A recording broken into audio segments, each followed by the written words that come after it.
So you want to date multiple women and you want to make it easy. Well, first let's define what it means to actually date multiple women. This can mean either one of two things. One, you're looking for just casual relationships. You just want hookups, you just want to have fun, play the field, you're not looking for anything serious, so you're going to be dating multiple women at once and having a good time. Or number two, you are looking for a relationship, and so you're dating multiple women to find the right person who you want to be in a relationship with, and therefore you're going on multiple dates to be able to do that.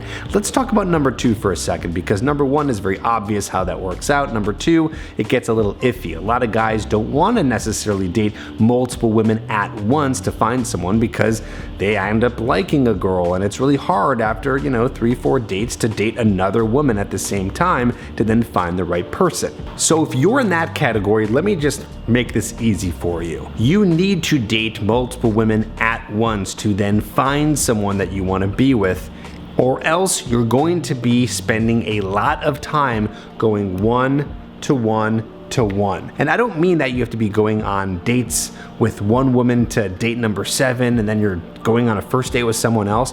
What I really mean, and to make this again easy for you, effortless for you, is you're only going to be dating a few women up to the 3rd date. So by the 3rd date, either you're going to get rejected and she's not going to like you, or you're going to find something about them that you don't like, and then you're going to be done with that person and then moving on to someone else. And you're going to be doing 1, 2, and 3 dates simultaneously with multiple women until you find someone that you're interested in. But how do you actually do this?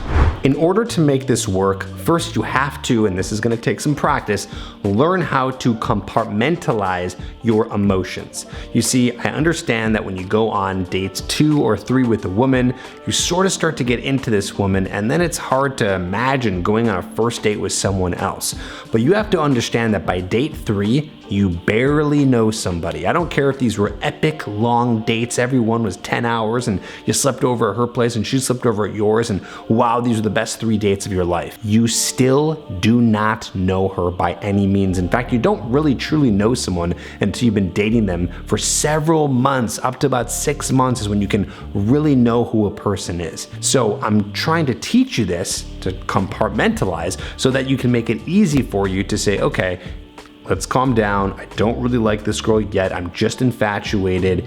And at this point, I should be going on another first date, even though I'm on date 3 with this one woman.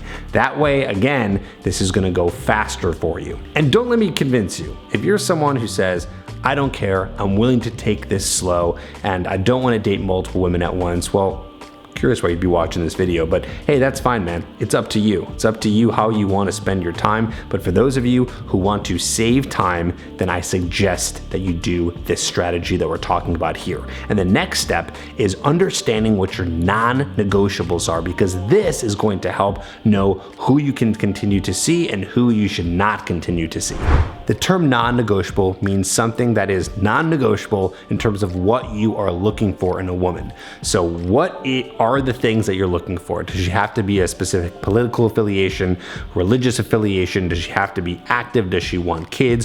What are the things that you're looking for in a woman? And on dates 1 to 3, it's your job to find those things out about her so you can know to continue to see her. Because once you get past that 3rd or 4th date, then I'd recommend you don't have to date multiple women anymore and you can just go with this woman. But if you're on date 1 or 2 and you find out she does not meet your non-negotiables, bye-bye, on to the next one. And hey, if you're already dating a few other women at once, then guess what? This doesn't have to be starting all the way from scratch, and again, saving you a ton of time. Let's talk a little bit more practically on how this works. 1, you have to increase your volume. In 2024, everything is about volume, volume. You need to be dating multiple women at once. That means swiping on a lot of women. That means approaching a lot of women, because the more volume you get, then the more opportunity you have to find someone that's amazing. And of course, these days, women have been even more selective when it comes to the dating game, so they're going to be faster to say no to you because they have more options.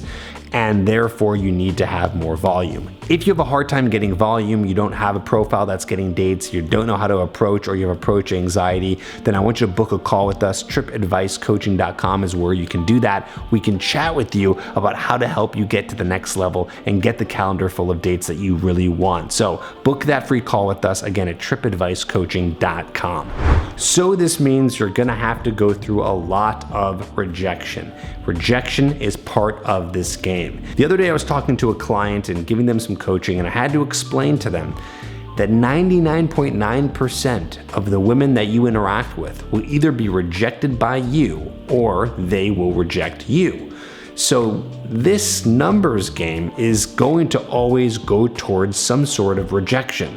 So we can't look at rejection like it's this terrible thing, like we're swiping so much or approaching so much, and God, I know it's draining, there's so much here, but this is what this is. When it comes to dating, most of these things are not gonna work out. I don't want you to look at that as negative. I don't want you to do your best to not make it so draining for yourself, because that's just what it is, plain and simple. So instead, let's just go through the process, try to make it fun, try to do our best to our ability to do so, so then we can find someone or multiple people to be dating. Now, very important, only stick to 3 at a time. More power to you if you can do more than that, but I have found, not just through myself, but from our clients as well, that 3 is really the max in terms of being able to juggle. Why? Because it will be a lot harder for you to remember some of the little details about the person. You're gonna be juggling a lot. It just gets overwhelming, especially after 3 people. Once you have 3 women that you have lined up in dates with, then you're good. And once one drops off, then you can try to do a first date with someone else. But once you have 3, stop the prospecting and just work on the ones that you're with. So the way you should think about this is always have a date set up with 3 different women. Then after that, you can use your non-negotiables to filter out, and then from there you can figure out who you want to actually continue with. And even if you are a person who's trying to just have fun and play the field, you're not ready for a relationship, you should still have non-negotiables in place and use all the things that we talked about here, because it's going to make life that much easier for you. You should still have some sort of system in place to make sure you're with the right women.